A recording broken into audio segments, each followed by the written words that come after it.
We have no dilemma. My life is very easy. Oh, yeah. Yeah, my life I is see very easy. that. In some way, even as a minority, my life is very easy. I said always that. By the way, as a minority in Israel, the best place for minorities to live. Excuse me? The best place to live as a minority is in Israel. Because? Who's going to bomb my church? Who's going to kill me as a Christian? Who's going to bomb the mosque? Any mosque? Who's going to tell any Muslim not to go to pray in his mosque? Is there freedom? There is freedom. More so than if you lived in an Arab country?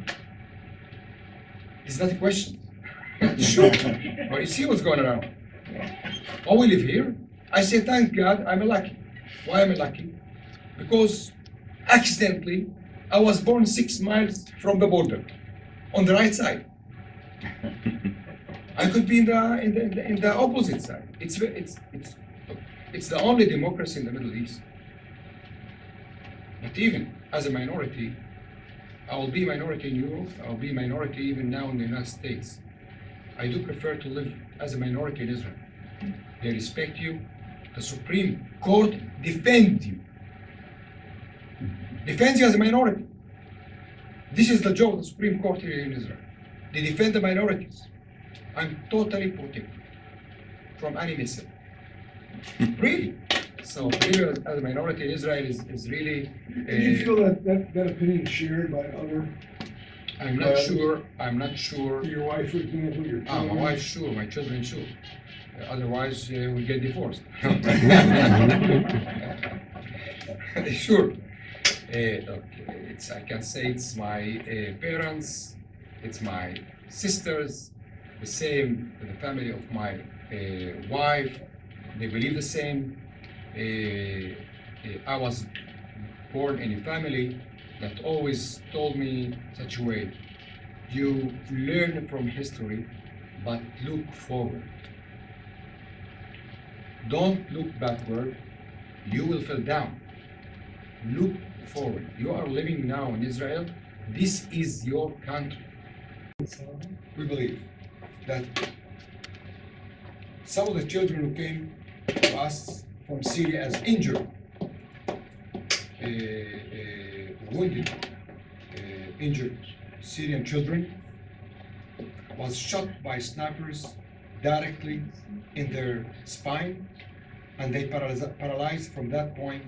And we believe that this shot was in intention, because to kill, it is much easier to hit the head. It's much bigger than the spine. And we saw some cases of children that they were hit directly by their spine. And why they do that, I don't know. But we believe that to paralyze, to cripple a child, is to bring much more suffer to him and the family rather than to kill. We believe so. I think you're right. So, Doctor, when you were talking about, the next time, the next war, it was almost as it wasn't if, it was when it was going to happen. You're assuming that something will happen. Only when, Right. not if. It is going to be another war. I'm sorry even to think about it.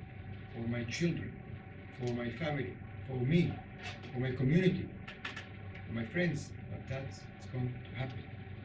And we prepare ourselves for the next war. We don't know what's going to be, how it's going to be, but our medical center will be hit.